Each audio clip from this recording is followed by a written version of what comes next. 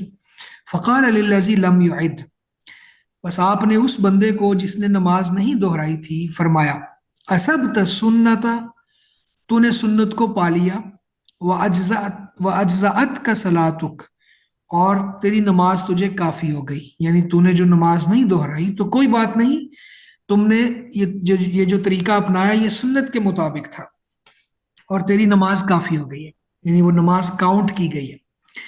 وقال للآخر، اور دوسرے کو کہا، لکل اجر مرتین، تیرے لیے دوہرا اجر ہے، تیرے لیے دگنا اجر ہے، ڈبل اجر ملے گا تجھے. رواہ ابو داود اور نسائی، ابو داود اور نسائی نے اس کو بیان کیا. اس حدیث میں اگر ہم دیکھیں کچھ الفاظ، تو ایک تو یہ فحضرت الصلاۃ، نماز حاضر ہو گئی، اس کا معنی کیا ہے کہ نماز کا وقت آ گیا. اور لیس معہما ماء، کہ پانی نہیں تھا ان کے پاس، ٹھیک ہے. اور پھر پانی پا لیا، پھر ایک نے لوٹائی وقت کے اندر ہی اور ایک نے نہیں لوٹائی. تو یہ حدیث ہمارے پاس، اس حدیث سے بہت سے مسائل اخذ ہوتے ہیں. سب سے پہلا مسئلہ تو یہ اخذ ہوتا ہے کہ جب کسی کو یقین ہو کہ ہمارے پاس پانی نہیں ہے تو پھر بہت دور دراز جا کے اس کو تلاش کرنے کی ضرورت نہیں. یعنی اتنا قریب پانی نہیں ہے جو ان کی دسترس میں ہو، تو پھر بہت زیادہ اس کے لیے تتبع کرنا اور دور جانا، یہ کہ نماز کا وقت ہی چلا جائے، یہ ضروری نہیں ہے. پھر ایک بات یہ سمجھ آئی کہ انہوں نے جب دیکھا کہ پانی نہیں ہے ان کے پاس تو پھر انہوں نے تیمم والا طریقہ اختیار کر لیا اور تیمم سے نماز پڑھ لی. تو دوسرا مسئلہ اس حدیث سے یہ اخذ ہوا، تیمم سے ادا کی ہوئی نماز کو وقت کے اندر بھی پانی کیوں نہ مل جائے، دہرانا ضروری نہیں ہے، واجب نہیں ہے. پانی مل گیا اور نماز کا وقت بھی تھا، یعنی اب یہ سمجھیں کہ ظہر کی نماز کا وقت تھا اور ان کے پاس پانی نہیں تھا اور پھر انہوں نے تیمم کر کے نماز پڑھ لی. ابھی عصر کا وقت نہیں ہوا، عصر کے وقت سے پہلے پہلے ہی ہمیں پانی مل جائے تو پھر کیا کرنا ہے. تو یہاں پہ دہرانا ضروری نہیں ہے کہ وضو کر کے پھر اس نماز کو دہرا لو، پہلی نماز جو ہے وہ شریعت کاؤنٹ کرتی ہے. اور اسی طرح بعض ایک اور فقہات بات کرتے ہیں کہ اگر نماز کے دوران پانی مل جائے، یعنی نماز کے دوران ہی بارش شروع ہو جائے یا کوئی آدمی پانی لے کے پہنچ جائے تو پھر کیا کرنا ہے. تو بعض کہتے ہیں کہ پانی اس طرح آنے پر بھی وہ نماز جاری رکھے گا، نماز توڑے گا نہیں، کیونکہ اس نے آغاز کر لیا تھا اور اس میں پھر نماز اس نے شروع کر دی تھی تو وہ نماز مکمل کرے.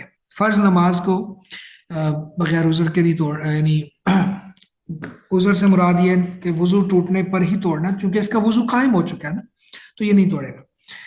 تو خیر اس کے علاوہ اس حدیث سے یہ بات بھی سمجھ آئی کہ اجتہاد کیا جاتا ہے. اور اجتہاد کے حوالے سے لاسٹ لیسن میں ہم نے یہ بات کی تھی کہ مجتہد کے لیے دوہرا یعنی دونوں صورتوں میں یہ اجر ہوتا ہے، ایک میں گہرا اجر ملتا ہے، ایک اجر ملتا ہے 1 گنا، اور ایک صورت میں ڈبل اجر ملتا ہے. یعنی ایک اجر تب ملتا ہے جب وہ پوری کوشش کرے، اجتہاد کرے، قرآن و سنت کے دلائل کی روشنی میں بات کو سمجھے، لیکن پھر بھی اس کی نیت بھی خالص ہو، لیکن پھر بھی وہ ایکوریسی کو نہ پائے، یعنی درستگی کو نہ پائے، اور اس کا اجتہاد غلط ہو جائے تو بھی اس کو نیک نیتی کا ایک اجر اللہ تعالیٰ دے دیتے ہیں.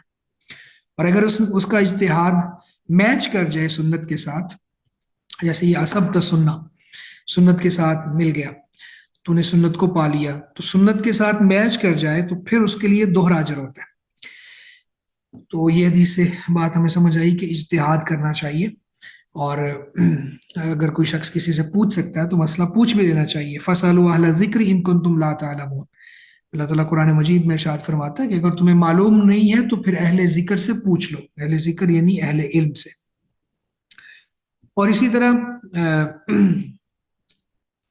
اس میں یہ بھی ہے کہ سنت پر عمل کرنا چاہیے، اور پھر اللہ تعالیٰ کسی بندے کو اگر وہ زیادہ کوشش کرتا ہے تو اجر بھی زیادہ دیتا ہے. اب اس بندے نے جو دوسرا تھا نماز دہرائی، تو ظاہر ہے اس نے وضو بھی کیا، پھر دوبارہ سے نماز پڑھی، تو جب فرض نماز 2 دفعہ پڑھی جائے تو اس میں سے ایک نفل کاؤنٹ کرتی ہے شریعت، تو اس کو پھر زیادہ اجر ملا۔ تو یہ مختلف مسائل تھے جو اس حدیث مبارکہ سے ہمیں ملتے تھے۔ اس کے بعد اگلی حدیث عبداللہ بن عباس رضی اللہ تعالیٰ عنہما سے ہے، فی قولہ عز وجل، اللہ تعالیٰ کے اس قول کے بارے میں، وَإِن كُنتُم مَرْضَىٰ أَوْ عَلَىٰ سَفَرٍ، کہ اگر تم مریض ہو یا پھر سفر پر ہو۔ قالا، تو انہوں نے فرمایا، اذا كانت بالرجل الجراحة فی سبیل اللہ، کہ جب کسی بندے کو اللہ کے رستے میں کوئی چوٹ آئے، والقروح، یا کوئی زخم لگے، فیجنب، اور وہ جنبی ہو جائے، فیخاف ان یموتا، اور اس کو ڈر ہو کہ یہ کہ وہ فوت ہو جائے گا، ان اغتسل، اگر اس نے غسل کیا تو، تیمما، تو وہ تیمم کرے گا۔ یعنی کسی شخص کو میدان جہاد میں اللہ کے رستے میں کوئی زخم پہنچے، یہ اس کو سمجھ لیتے ہیں۔ الجراحۃ فی سبیل اللہ کا معنی کیا ہے؟ کہ کوئی بھی زخم میدان جہاد میں جو لگے، فی سبیل اللہ کی وجہ سے میدان جہاد ہے، زخم کوئی لگ جائے، کوئی تلوار کا زخم ہے، یا کوئی تیر کا زخم ہے، یا کوئی نیزے کا زخم ہے، یا پھر چلتے ہوئے پاؤں پھسلنے کی وجہ سے یا گھوڑے سے گرنے کی وجہ سے کوئی چوٹ آ جائے، تو یہ سب الجراحہ میں آتے ہیں۔ اور القروح یہ کوئی اندرونی زخم کو کہتے ہیں، یا پھوڑے پھنسی کو کہتے ہیں۔ تو کسی قسم کا بھی زخم ہو تو اس کے بعد پھر مجاہد حالت جنابت میں چلا جائے، اور پھر اس کو خوف ہو کہ اگر وہ نہائے گا، غسل کرے گا، تو پھر اس کی موت واقع ہو سکتی ہے، تو اس کو چاہیے کہ تیمم کر لے۔ اب یہاں پہ یہ سمجھ لیں کہ تیمم کو غسل کا قائم مقام تو قرار دیا گیا ہے، لیکن اس میں کوئی اتنی زیادہ بھی تخفیف نہیں ہے کہ ہلکا سا سر درد ہو، یا بالکل چھوٹی موٹی کوئی بات ہو، یا کوئی بہت تھوڑی سردی کا ڈر ہو، یا اس طرح کی چیزیں ہوں، اور کنفرم نہ ہو، یعنی اتنا کنفرم نہ ہو کہ یہ زخم بڑھ جائے گا یا موت تک لے جائے گا، یا بیماری بہت زیادہ طویل ہو جائے گی، تو پھر چھوٹی موٹی چیزوں کے لیے غسل کو چھوڑنا نہیں ہے، پھر یہ نہیں ہے کہ اس کی وجہ سے تیمم کر لیں، پھر غسل ہی کرنا ہوگا۔ لیکن اگر یہ آپ تفصیلات یہاں سے پڑھیے گا کہ فقہا نے اس پہ بڑی بحث کی ہے کہ اگر زخم اتنا گہرا ہو کہ جس سے بیماری کی طوالت کا اندیشہ ہو، یا عضو کے ضائع ہونے کا اندیشہ ہو، یا پھر موت کا ڈر ہو، تو پھر تیمم کرنا چاہیے۔ ہر چھوٹی چھوٹی بات پہ تیمم نہیں کیا جائے گا۔ اسی طرح اس حدیث میں یہ جو قرآن مجید کی آیت ہے نا، مرضا، یہاں پہ ایک بات سمجھ لینی چاہیے۔ ہم جب دعا کرتے ہیں نا، اللہم اشفی مرضانا و مرضی المسلمین، تو یہاں پہ بعض لوگ پروننسیشن میں غلطی کرتے ہیں، مرضنا و مرض المسلمین کہہ دیتے ہیں، تو یہ بات ٹھیک نہیں ہے۔ مرضا فعلا کے پیٹرن پہ یہ آئے گا، مریض ان کی جمع ہے یہ، تو اللہم اشفی مرضانا و مرضی المسلمین، مرضا فعلا۔ اس کے بعد اگلی حدیث علی رضی اللہ تعالیٰ عنہ سے ہے، قال، کہتے ہیں، انکسرت احدى زندیہ، میرے 2 بازو کے جو جوڑ تھے ان میں سے ایک جوڑ ٹوٹ گیا، فسألت رسول اللہ صلی اللہ علیہ وسلم، تو میں نے رسول اللہ صلی اللہ علیہ وسلم سے سوال کیا، فامرنی ان امسح علی الجبائر، تو نبی صلی اللہ علیہ وسلم نے مجھے حکم دیا کہ میں الجبائر، یہ جبیرت ان کی جمع ہے، ٹوٹی ہوئی ہڈی کو جوڑنے کے لیے اس پر جو لکڑی وغیرہ باندھی جاتی ہے، تو اس کو جبائر کہتے ہیں، جبیرتن کہتے ہیں، تو ان پٹیوں کے اوپر مسح کر لیا کرو۔ تو یہ حدیث جو ہے ابن ماجہ نے بسند واہن، ضعیف سند کے ساتھ بیان کی ہے، تو اس کا ضعف یہاں پہ لکھا ہوا ہے کہ بہت کمزور روایت ہے یہ، اور اس حدیث کی سند میں ایک راوی عمر بن خالد الواسطی ہے جو جھوٹا ہے اور خود ساختہ روایات بناتا ہے اور اپنی طرف سے من گڑت روایات گھڑتا ہے، تو اس وجہ سے یہ حدیث ثابت ہی نہیں ہے۔ لیکن اس میں مسئلہ یہ ثابت ہے کہ پٹی وغیرہ پر مسح کیا جا سکتا ہے، وہ انشاءاللہ آگے بھی روایات آئیں گی، اور باقی مختلف